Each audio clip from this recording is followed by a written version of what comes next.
আসসালামু আলাইকুম রহমতুল্লাহ। আজকের পরিষেবা লং ভিডিওতে আমি আপনাদেরকে আজকে দেখাবো এই ম্যানটার নিচে, এই ছবিটার নিচে আমি একটা নতুন ব্যাকগ্রাউন্ড বসাবো, বসিয়ে একটু এডিট করব, মানে একটু রিয়েলিস্টিক করব। অল্টার ধরে মাউস দিয়ে জাস্ট এই ছবিটাকে এনে এই ব্যাকগ্রাউন্ডে আনে আমি ছেড়ে দিলাম। ছেড়ে দেওয়ার পরে ইমেজটা আমার এখানে চলে আসলো। জাস্ট আমি কিবোর্ড থেকে কন্ট্রোল সি দিয়ে কপি করে কিবোর্ড থেকে কন্ট্রোল ভি দিয়ে আমি এখানে পেস্ট করব। এখানে নিয়ে আসার পরে আমার যেহেতু ব্যাকগ্রাউন্ড উপরে চলে আসছে, জাস্ট আমি ইমেজটাকে উপরে নিয়ে আসবো, মাউস দিয়ে উপরে দিয়ে দিলাম। জাস্ট আমি নিচের যে ব্যাকগ্রাউন্ডটা নিয়ে আসলাম সেটাকে আমি কিবোর্ড থেকে কন্ট্রোল টি দিয়ে ট্রান্সফর্ম করে জাস্ট এভাবে পিছনের ব্যাকগ্রাউন্ড অনুযায়ী বসিয়ে দেবো। ভিডিওটা আপনারা মনোযোগ সহকারে দেখলে আপনাদের কিছুটা উপকারে আসতে পারে। জাস্ট নতুন একটা ব্যাকগ্রাউন্ড বসিয়ে রিয়েলিস্টিক কীভাবে করবেন সেটা আমি আপনাদেরকে করে দেখাচ্ছি। তো জাস্ট আমি নতুন ব্যাকগ্রাউন্ডটাতে বসালাম। এখানে আমার যে সকালবেলা সূর্যটা ওঠে সেটা আমি আপনাদেরকে জাস্ট দেখাবো। নিচে আমার একটা ফায়ার থাকবে। তো আমি এই নতুন ইমেজটা সিলেক্ট থাকা অবস্থায় অ্যাড লেয়ার মাস একটা ক্লিক করলাম। উপরে আমার ফরগ্রাউন্ড কালারটা কালো থাকবে। আমি জাস্ট ব্রাশ টুলটাকে সিলেক্ট করব, ব্রাশ করে দিব। জাস্ট ব্রাশ টুলটাকে সিলেক্ট করলাম। এই সেটটাকে আমি রিয়েলিস্টিক করব, যাতে আমার ফায়ারটা, আমার আগুনটা দেখা যায়। শীতকালের সকালবেলার সিনারিটা আমার পারফেক্টলি যাতে দেখা যায়। ওকে, পায়ের নিচে খুব এবড়ো থেবড়ে দেখাচ্ছে। এখানে আরেকটু কাজ আছে। ব্যাকগ্রাউন্ডটাকে আমি একটা কপি করব, কিবোর্ডে কন্ট্রোল জি দিয়ে কপি করলাম। কপি করে জাস্ট আমি সবার উপরে নিয়ে যাব, তার মানে আমার এখানে নিয়ে আসবো। এই লেয়ারটা সিলেক্ট থাকা অবস্থায় আবার অ্যাড লেয়ার মাসে ক্লিক করব। ফরগ্রাউন্ড কালারটা ব্ল্যাক থাকবে। ব্রাশ টুলটাকে আবার ক্লিক করব, ব্রাশ টুলটা ক্লিক করে জাস্ট আমি আবার ব্রাশ করে দেব।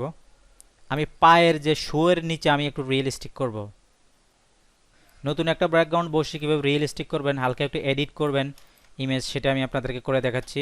কমপ্লিটলি কাজটা করতে অনেক সময়ের ব্যাপার, 1-1.5 ঘন্টার ব্যাপার সেপার, যাতে এখানে মনে হয় যে সে মানে বসছে, বসার বেটা ঘাসের মধ্যে তার পাটা ডেবে গেছে, এরকম অবস্থা। ওকে,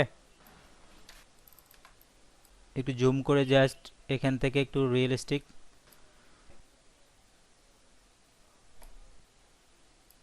যারা আমার চ্যানেলটাকে এখনো সাবস্ক্রাইব করুন বা আমার চ্যানেল নতুন, অবশ্যই আমার চ্যানেলটাকে সাবস্ক্রাইব করে আমার চ্যানেলের পাশে থাকবেন এবং পাশে থাকা বেল আইকনে ক্লিক করে দিবেন। ভিডিওটাকে লাইক করে দিয়ে এবং ভিডিওটাকে শেয়ার করে দিবেন, যাতে অন্যেরও কিছুটা উপকার হয়ে থাকে। ওকে, তো জাস্ট আমি এখন এই ইমেজটা সিলেক্ট থাকা অবস্থায় মাউসে রাইট ক্লিক করে একটু ব্ল্যান্ডিং অপশনে যাবো, একটু ড্রপ শেডো দিয়ে দিব। জাস্ট পাশ দিয়ে একটু ড্রপ শেডো দিয়ে দেবো পিছনে, যেটা উপরে আমার প্রয়োজনে, নিচে যাতে একটু রিয়েলিস্টিক মনে হয়। জাস্ট আর একটু ড্রপ শেডো দিয়ে দেবো। ওকে, জাস্ট একটু আমি কমিয়ে দিলাম। ওকেতে ক্লিক করলাম। ওকেতে ক্লিক করার পর এখন আমি ড্রপ শেডোটাকে আলাদা করব। ড্রপ শেডো, এখানে যে ড্রপ শেডো আছে, এখানে আমি মাউসে রাইট ক্লিক করে ক্রিয়েট এ নিউ লেয়ার, ওকেতে ক্লিক করলাম। দেন এটা আমার আলাদা হয়ে গেল। আমি একটু দেখেন, আমি আইকনটাকে উঠিয়ে দেখাচ্ছি। এই যে ম্যানের পিছনের সাইডে আমার ড্রপ শেডোর পায়ের এদিকে ড্রপ শেডোর প্রয়োজন, আমার উপরের প্রয়োজন নয়। জাস্ট আমি উপরটাকে ডিলিট করে দিব।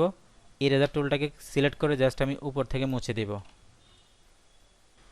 জাস্ট আইকনটাকে উঠিয়ে দেখাচ্ছি, আর একটু রিয়েলিস্টিক করে দিলাম। ওকে, সবগুলোকে আমি একটু গ্রুপ করব। জাস্ট এই ইমেজটা সিলেক্ট করে শিপ ধরে মাউস দিয়ে উপরে লেটার ক্লিক করলাম, কিবোর্ড থেকে কন্ট্রোল জি দিলাম, গ্রুপ হলো। জাস্ট আমি এই গ্রুপের আইকনটাকে উঠিয়ে দেখাচ্ছি। দেখেন আমার জাস্ট একটা ব্যাকগ্রাউন্ড, নর্মাল একটা ব্যাকগ্রাউন্ড। দেন আমি একটু এডিট করার পর আমার রিয়েলিস্টিক একটা ইমেজ কীভাবে ক্রিয়েট হলো। ওকে বন্ধুরা, তো আমি ভিডিওটা লং করবো না, আমি এখানে শেষ করছি। আমার আবারও রিকোয়েস্ট, যারা আমার চ্যানেলটাকে এখনো সাবস্ক্রাইব করেনি বা আমার চ্যানেল এই ভিডিও থেকে কিছু শিখে থাকলে অবশ্যই আমার চ্যানেলটাকে সাবস্ক্রাইব করে আমার চ্যানেল পাশে থাকবেন এবং পাশে থাকা বেল আইকনটি ক্লিক করে দিবেন, যাতে এ ধরনের শিক্ষণীয় ভিডিও আপনাদের জন্য উপরে দিতে পারি। ওকে বন্ধুরা, এখানে শেষ করছি। আল্লাহ হাফেজ।